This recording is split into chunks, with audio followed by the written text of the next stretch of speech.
Karena meringan-ringankan salat.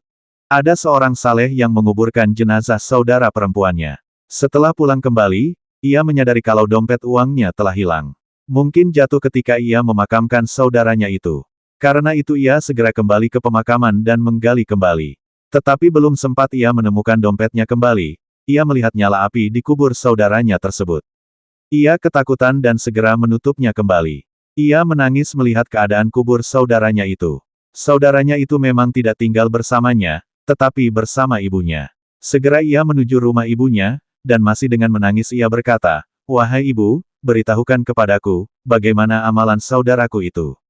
Sang ibu berkata, "Ada apa gerangan sehingga engkau bertanya seperti itu?"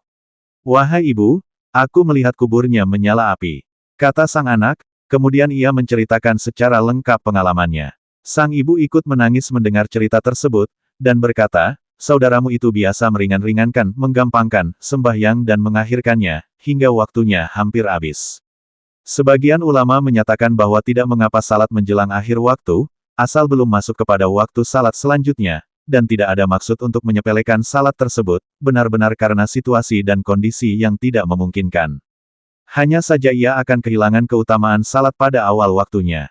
Nabi Shallallahu Alaihi Wasallam bersabda, amal perbuatan yang paling disukai Allah adalah salat pada awal waktunya. Beliau juga bersabda, kelebihan salat pada awal waktunya dibanding pada akhir waktunya adalah seperti keutamaan akhirat atas dunia.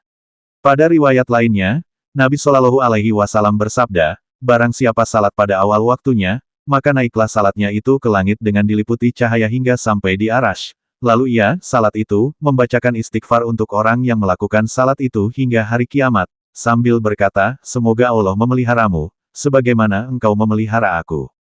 Jika seseorang itu salat tidak pada waktunya, gairi waktiha, menunda-nunda hingga masuk pada waktu salat selanjutnya, maka salat itu akan naik ke langit diliputi kegelapan. Dan bila sampai ke langit, ia dilipat bagaikan baju yang rusak, lalu dilemparkan ke wajah orang yang melakukannya itu.